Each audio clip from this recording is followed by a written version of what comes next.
धीरज ने जब सामने से आते हुए वृद्ध दंपत्ति के पैर छूने के लिए झुके तो मैं समझ गई कि वही रवि के नाना नानी हैं। मैंने भी झुककर प्रणाम किया तो वह सकपका गए। उन्हें बिल्कुल उम्मीद नहीं थी कि मैं इस शादी में आऊंगी, पर मैं समझ सकती थी कि रवि को देखने के लिए उनकी आंखें तरस रही थी। तभी तो रवि को पल भर भी मेरी गोदी में रहने न दिया। मम्मी तो रवि को गले लगा रो रही थी। बस के लंबे सफ़र के कारण बहुत थकान लग रही थी। अशोक हमारा सामान उठाकर धीरज को ऊपर वाले कमरे में ले गया। धीरज तो चले गए, पर मैं अकेली रह गई। मैं एक कोने में चुपचाप खड़ी थी। पापा ने शायद मेरी स्थिति भांप ली, इसलिए मेरे पास आकर बोले, धीरज का कमरा ऊपर है, ऊपर जाकर जरा कमर सीधी कर लो। पर रवि, वो भी थका हुआ है और भूखा है। मैं इसे साथ ले जाऊं? सवाल पूछते हुए मैं डर रही थी। 2 दिन के लिए तो आया है हमारा नाती, फिर तो हमेशा तुम्हारे पास ही रहेगा। जरा 2 घड़ी जी भर के देख लेने दो, मम्मी ने पीछे से आकर कहा। तो मैं चुपचाप सीढ़ियाँ चढ़ने लगी। कमरे में गई तो धीरज कपड़े बदलकर लेटे हुए थे। आंखें बंद थी, इसलिए समझ नहीं आ रहा था सो गए हैं या सिर्फ आंखें बंद करके थकान मिटा रहे हैं। समझती भी कैसे?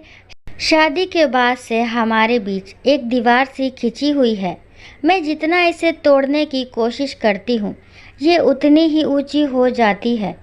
मैंने धीरे से अटैची खोली, कपड़े लेकर बाथरूम में घुस गई। नहाने के बाद काफ़ी फ्रेश लग रही थी। थकान मिटाने के उद्देश्य से मैं भी धीरज की बगल में जाकर लेट गई।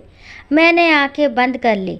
मुझे आज भी वह दिन अच्छे से याद है जब धीरज का रिश्ता मेरे लिए आया, तो मेरे कुंवारे मन द्वारा संजोए सारे सपने बिखर कर रह गए।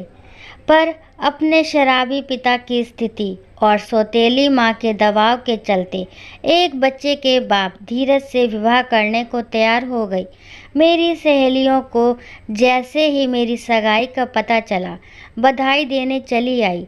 शर्म के मारे मैंने उन्हें रवि के बारे में नहीं बताया, लेकिन अपनी सबसे करीबी सहेली नीलम के सामने दिल का दर्द आंसुओं के रास्ते बाहर आ गया। देख अनु, मैं जानती हूँ तू इस शादी से खुश नहीं है, लेकिन मैं ये भी दावे के साथ कह सकती हूँ कि तू अपने स्वभाव के बूते पर सबका दिल जीत लेगी। उस घर की हर चीज़ में रवीना की आत्मा बसी है, इसलिए उसे मिटाने की कोशिश भूल कर भी नहीं करना, बल्कि अपने स्वभाव की खुशबू से उसके आत्मा को जिंदा रखने का प्रयास करना। नीलम के कहे शब्दों को याद रखकर और मायके की कड़वी यादों को भुलाकर मैं रात्रि में फूलों के सेज पर बैठी धीरज का इंतज़ार कर रही थी। तब बड़ी ननद से रवि संभाले नहीं संभल रहा था। मैंने रवि को अपने पास सुला लिया। अनु, मैंने तुमसे विवाह सिर्फ रवि के कारण किया है, इसके अलावा मुझसे कोई उम्मीद नहीं रखना। पर मैंने कोई कसर नहीं छोड़ी थी। रवि को माँ का खूब प्यार दिया। मैं नहीं जानती थी कि जो सौतेलेपन का दंश बचपन से लेकर अब तक झेला है, वो रवि के हिस्से में आए। लेकिन मेरी इस निश्चल ममता को भी शक के कटघरे में खड़ा कर दिया। पड़ोस वाली राधा चाची अम्मा को बार बार समझा देती, मुझे ये ज़रूरत से ज़्यादा प्रेम ठीक नहीं लगता। देखना, एक बार खुद के बच्चे हो जाएंगे तो रवि को एक तरफ कर देगी। ये तो सब दिखावा है, दिखावा। ये सुनकर मन का सैला हो गया। अम्मा के मन में डर बैठ गया, लेकिन उन्हें क्या पता था कि धीरज ने मुझे छुआ भी नहीं है। पर मैंने उन्हें कह दिया कि इस घर का वारिस सिर्फ रवि ही रहेगा। तब जाकर अम्मा को तसल्ली मिली। मेरे इस वाक्य ने मुझे अम्मा के दिल में जगह दे दी। रवीना अशोक की इकलौती बहन थी। उन्हीं से मुझे पता चला कि अगले महीने अशोक का विवाह है और धीरज उसमें शरीक होने अकेले ही जा रहे हैं। ये सब सुनकर मैं सोचने पर मजबूर हो गई। मैं अपने दुख को इतना बड़ा समझ बैठी कि रवीना के परिवार वालों को भूल ही गई। रवि भी तो आखिर अशोक का भांजा है, उसकी निशानी रवि तो है ना। उनका मन नहीं करता होगा रवि से मिलने का? ज़रूर करता होगा। मैं नहीं चाहती थी कि मेरे कारण रवि अपने नाना नानी से मिलने से वंचित रहे, इसलिए मैंने भी शादी में जाने का निश्चय कर लिया। जब मैंने धीरज को इस फैसले के बारे में बताया तो उन्होंने सिर्फ इतना कहा, जैसे तुम्हारी इच्छा, लेकिन अगर वहाँ तुमसे किसी ने कुछ कह दिया तो मैं जवाबदार नहीं रहूँगा। ये सुनने के बाद भी मैंने शादी में जाने के फैसले को नहीं बदला। सब बातें याद करते कब झपकी लग गई पता ही नहीं चला। आँख खुली तो देखा धीरज बिस्तर पर नहीं है। आज संगीत का कार्यक्रम है। मैं फटाफट तैयार होकर नीचे आ गई। मेरी निगाहें रवि को खोजने लगी। रवि नए कपड़े पहनकर और तैयार होकर अपनी नानी की गोद में खेल रहा था।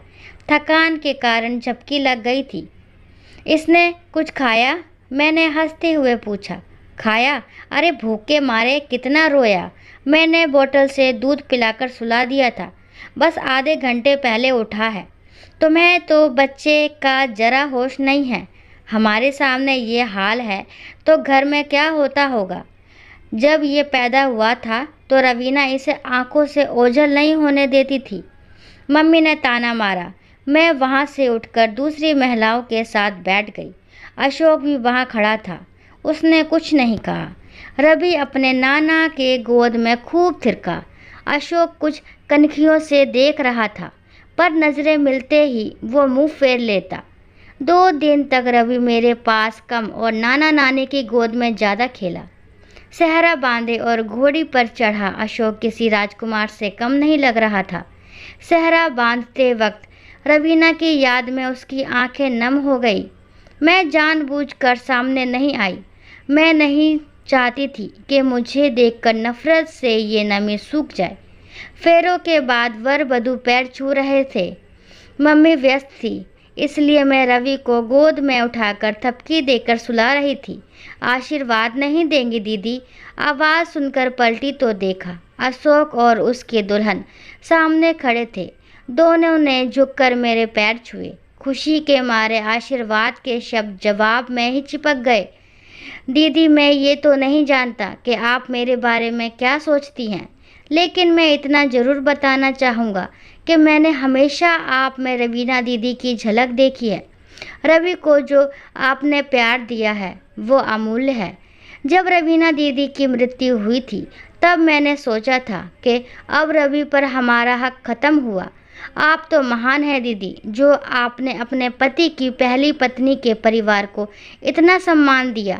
अगर आपकी जगह कोई और लड़की होती तो ससुराल में पहला कदम रखते ही अपनी सौत के वजूद को मिटाने में जुट जाती, लेकिन आपने उसके अदृश्य अस्तित्व को स्वीकार किया है। सबकी नज़रों में भले ही ये कोई बड़ी बात ना हो, लेकिन आपने सारे कुंवारे सपने तोड़े होंगे, फिर भी आपने टूटे सपनों के कांच से अपने वर्तमान को जख्मी नहीं होने दिया। अशोक ने मेरा हाथ अपने हाथ में थामकर ये शब्द कहे तो मैं सचमुच बिलख बिलख कर रो पड़ी। मम्मी, पापा, धीरज और बाकी लोग जड़वत खड़े इस दृश्य को देख रहे थे। मैंने अशोक को गले लगा लिया। सबकी आंखें नम हो गई। दुल्हन को गृह प्रवेश करवाकर और बाकी रस्मों को निपटाते हुए रात के 2 बज गए। रवि भी जल्दी सो गया था। कपड़े बदलकर मैं भी लेट गई। हमेशा की तरह धीरज ने आंखें बंद कर ली। अचानक मुझे अपने हाथ पर किसी का स्पर्श महसूस हुआ। धीरज ने अपना हाथ मेरे हाथ पर रखा और हौले से दबा दिया। बिना कुछ कहे मैं सब कुछ समझ गई और धीरज के सीने पर अपना सिर रख दिया। ऐसा लग रहा था मानो प्यासे रेगिस्तान पर बारिश की बूंद पड़ रही हो। दोस्तों, आशा कर रही हूँ ये कहानी आपको ज़रूर पसंद आई होगी। अगर कहानी पसंद आती है तो प्लीज़ मेरे चैनल को लाइक, शेयर और सब्सक्राइब करे बिना ना जाएं।